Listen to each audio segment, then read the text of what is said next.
এক যুগ মানে 12টি বছর অতিক্রম করে এই সুন্দর সময়ের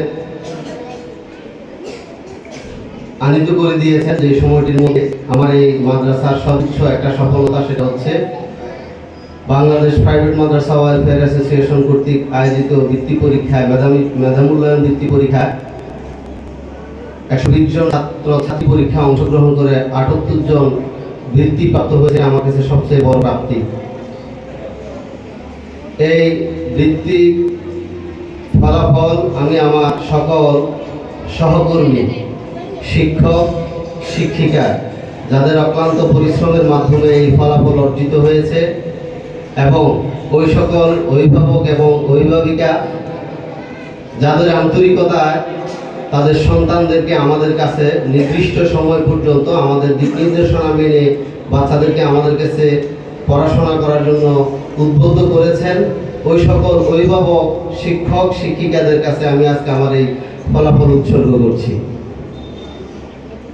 আপনাদের এই অক্লান্ত পরিশ্রম যদি এটাতে যুক্ত না হইতো, আমি দেখেছি কেউ পরিশ্রম করলে, কোনো শিক্ষক এবং শিক্ষিকা যদি পরিশ্রম করে হয়তোবা রাত 10টা পর্যন্ত করে। আমি একটা কথা না বললে নাই হয়।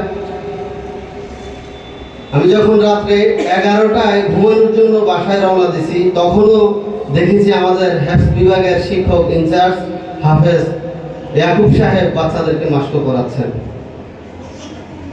আমাদের শিক্ষক এবং শিক্ষিকারা এই ফলাফল আনার জন্য বাচ্চাদের পিছনে যে পরিশ্রম করেছেন, এটার জন্য আমি আপনাদের প্রতি অনেক কৃতজ্ঞ। আপনারা যে পরিশ্রম করেছেন, ওই পরিশ্রমের ফল আল্লাহ আপনাদেরকে দিয়েছেন। বিশেষ করে আমাদের ছাত্রছাত্রী বন্ধুগণ যারা এই পরীক্ষায় অংশগ্রহণ করেছেন, তাদের ভিতরে এই পড়াশোনার এই বৃত্তি পরীক্ষায় ভালো করার জন্য যে পড়াশোনার যে স্পিড দেখেছি, যে আগ্রহ দেখেছি, সেই আগ্রহ এবং স্পিড এবং সেই একনিষ্ঠতায় তাদেরকে আজকে সম্মানিত করেছে। আজকে আমাদের এই অনুষ্ঠানে উপস্থিত হয়েছেন আমাদের এই লালমাই উপজেলার সম্মানিত এসিলেন্ট। উনি, আমি কিছুদিন আগে ওনার অফিসে গিয়েছিলাম।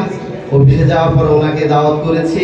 আমাদের এই প্রোগ্রাম হওয়ার কথা ছিল 17 তারিখে, যার কারণে প্রোগ্রাম শিডিউল চেঞ্জ হয়েছে। ওই প্রোগ্রাম শিডিউল চেঞ্জ হওয়ার পরে আমরা এটা নির্দিষ্ট সময় করতে পারি না, বিধায় আমি যথা সময় ওনাদেরকে উপস্থিত করতে পারি নাই।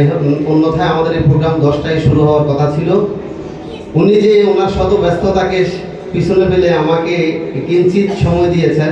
ওনারা আমাদের এই উপজেলার অভিভাবক হিসাবে দায়িত্ব পালন করছেন। ওনাদের প্রশাসনিক কার্যক্রম এর ফাঁকে আমাকে আমার ক্ষুদ্র এই প্রতিষ্ঠানে এসে ওনার সময় দেওয়াটার জন্য আমি ওনার প্রতি কৃতজ্ঞ।